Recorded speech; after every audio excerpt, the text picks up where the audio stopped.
Ay, diya, day. Hindi naman yung mga puti, parang sa lang. Hindi man kami yung itiwin yung buhok. Ay, putiin ang buhok. Sa lahi-lahi kasi yan. Ano yan? Sa amin kasi ganito. Lahi-lahi. Pero dahil sa amin, kahit sila, wala na bumod kami. Ba't sinilong ano? Ay, binawayo din.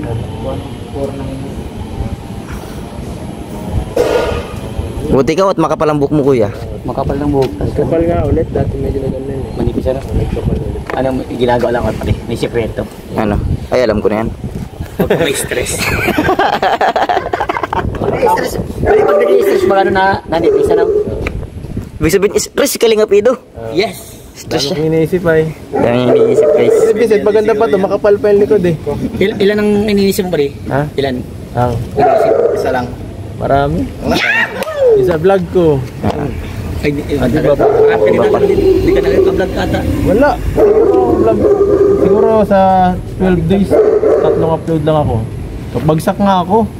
Wala ka palang ipon. Hirap eh. Nagpunta ka pala din ng Malabaon. Kaya, wow, puro live lang kami sa Jilo. Di pa ako makatutok sa sarili ko, lagi nasa may salamin lang. Hindi ka din magbawa na din. Oo, kami ko Jilo. Ay, hindi mo kahit sa live mo, di mo pinapakita. Ha? Ayaw na Manila. Pambira, 40,000 na miles kung ano, na-drive yan. Imposible hindi ko pa kaya. Basic ano? Basic na yun. Ay, yung dala mo? Oo. Papunta nga dun, ano na ako, mga kaya ng 9 na oras. Oo. Na-traffic kami dito sa may ano, Tabogon. Alit na yan. Yan ang traffic pa dito pagpasok ko ang Quezon niya. Ay, Delikado mga daan. may ano doon, may pangit doon yung paglagpas mo sa may, di ba, pag Tabogon, may grabing pangit ang daan, di ba? Oo.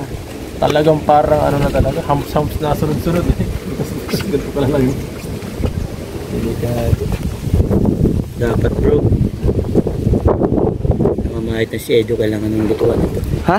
Manlutuan. Oo nga. Kaya talaga kami doon, wala kami gym. Dapat manlutuan ito. Kailangan malutuan. Marami doon pagkain kasi di talaga kayo makakaguhat. Bawal na yun.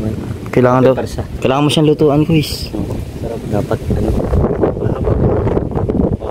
More on biotin. Biotin in zinc. Biotin. Biotin. Protein. Protein. Manok na naman to. Manok na naman to, guys. Chikon. Isa Pero ba? dami, busog-busog kami doon sa pagkain. Kaso nga lang, siyempre.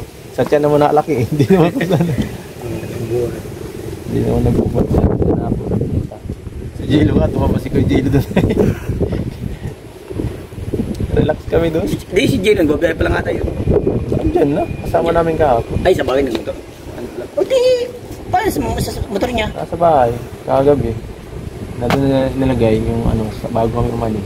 Magkasama kami dyan, kami lang. Tayo pa uwi, kami 3-5 yun. Puno nga yun ng gamit. Puno kami. Puno yan ng gamit. Sa kanila ng gamit, eh, grabe. May ingat, dala namin kung hindi, kawawa.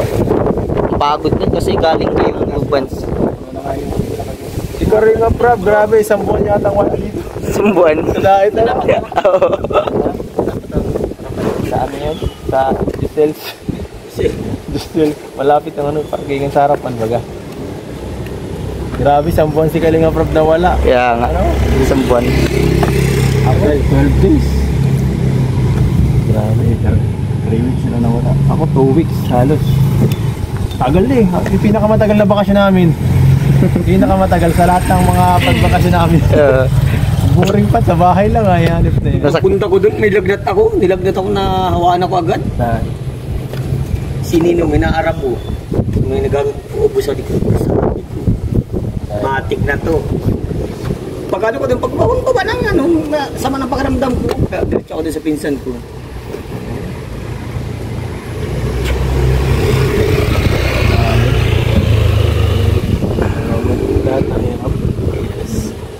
Sulit. Miss ka daw bro.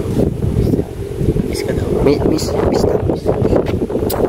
Ah, kaso nga, may tanong sa isip ni Kuya, doon tanong niya, gusto mo po ba ako kahit kalbo na ako? Oray ko! Palagay mo, anong sagot mo? Alam mo, Kung ikaw si BNC, anong sasagot mo? ako, kung ako si Benzi, ang kasabihin ko lang para kay Edo, tatanggapin ko kahit anong magiging itsura mo. Yan ang bigay ni Lord. Ikaw din ang bigay para Kasi sa dapat tinanggap mo yung buo, no? Kahit kalbo, no? Oo nga.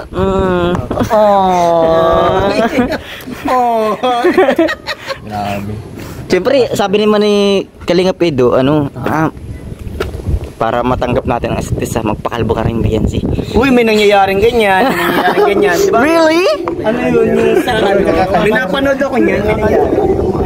May cancer. Kasi yung habang kinakalbo niya yung misis niya, kinalbog niya din yung sarili niya. Pati yung anak gumaya din. Siguro para support na, para makayanan. Nalampasan na. Nade-depress lalo. Alala pangit kasi pag wala siyang buhok.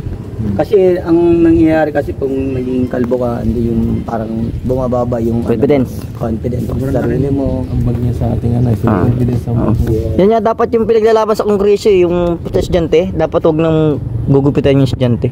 Dapat masunod yung gusto nilang hairstyle. Kasi kapag abaw ikaw, pahig ka ba gupitin ng teacher yung buhok mo, tadi yung pangit mo na. Hindi, may mga ganyan naman kasi. Depende sa siguro sa nasa rules and regulation. Nagkali na nila yun. Kasi isipin mo, ayaw mo nang pangit yung buhok mo kasi lapad ng noo mo, tapos gagantuin ka ng razor sa ulo. Hindi kita na. Diba, palagi sa ngayon kumaba. Diba, ng likod mo. Oo nga. Oo, yung pala yung ganito mo, di ba? Pag mga 90s, di ba, naranasan natin ginugupit. Oo. Sa ngayon magmabang ko eh. Gupit ay ininang ko pa yung guidance doon. Sabog, oh. Naranasan ko rin yan. Yeah. Matilyado ka, gupit ka bigla. Siya baga. Mauwi ka ay... Kaya yun pinaka happiest moment naman sa high school life. Kaya nga. Kaya may isang linggo ka di mapasok para magbalik-balik ng kunti yung buhok mo. Makuha ka lang ng buhok, matik na eh, ginagalitan. Pero ngayon mga estudyante ngayon, may tattoo pa. Ano yun? Dati yun naman may baw. Dinidiscriminate din nila yung may tattoo eh. Ayun guys, abangan natin kung matatanggap pa si BNC ni Kalingap ito. Sama. Pag magaling na lang. Ibawal pa musik na. Wait, yung nabibili ba ng parang yung bonnet ba? Okay, bonnet. Bonnet yung garterize ba siya? Guys, Parang hindi siya abangan natin, upload natin ito kapag na-upload na ni Kalingap yung mga vlog sa coach operation. Ano po? And po, maraming salamat po sa inyo. Supportan po natin ang channel ni Kalingap Rob. Pero Kalingap Rob at ang second channel, Kalingap Tahanan. yung bonnet baka may Sila Kuya Bal po, Ma'am Jack, Kalingap Edo at ang mga kasama kong K-Boys. Yung mga di po nagsisubscribe, subscribe na po kayo sa akin para maka 100k na po tayo. Guys, maraming salamat po. God bless.